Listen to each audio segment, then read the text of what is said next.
Picture this, ladies and gentlemen.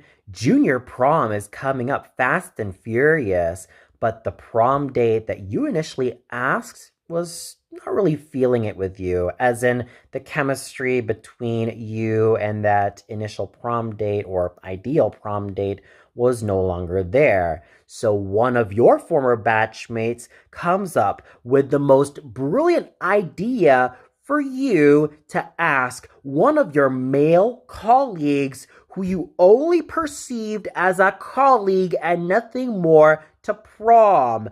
And this particular piece of news becomes nothing more than wildfire spread all over your damn class to the point where a couple of your so-called friends asks you, "Oh, why did you ask your male colleague to prom?" And then nearly everybody makes a freaking scene out of it. Yeah, that's what happened to me, ladies and gentlemen. I was set up by one of my former high school batchmates to ask a guy colleague who I have perceived as nothing more than a colleague and nothing more to prom. I never had any feelings for this particular guy at all.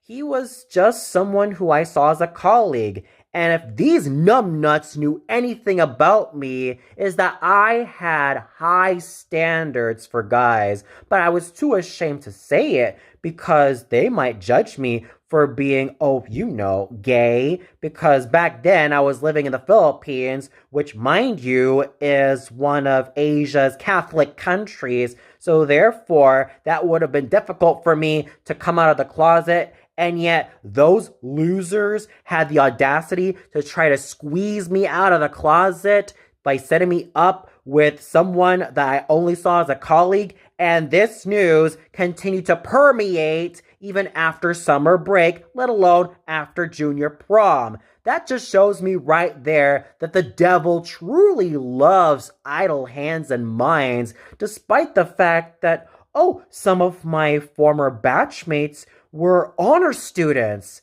That just makes it all the more ridiculous and all the more frustrating because, ladies and gentlemen, there's nothing worse than being set up by certain people who you thought you trusted but turned out to be nothing more than backstabbing losers who deserve nothing but hell and a whole lot of ire and anguish. Therefore, they deserve nothing from my life. Those setuppers deserve absolutely nothing.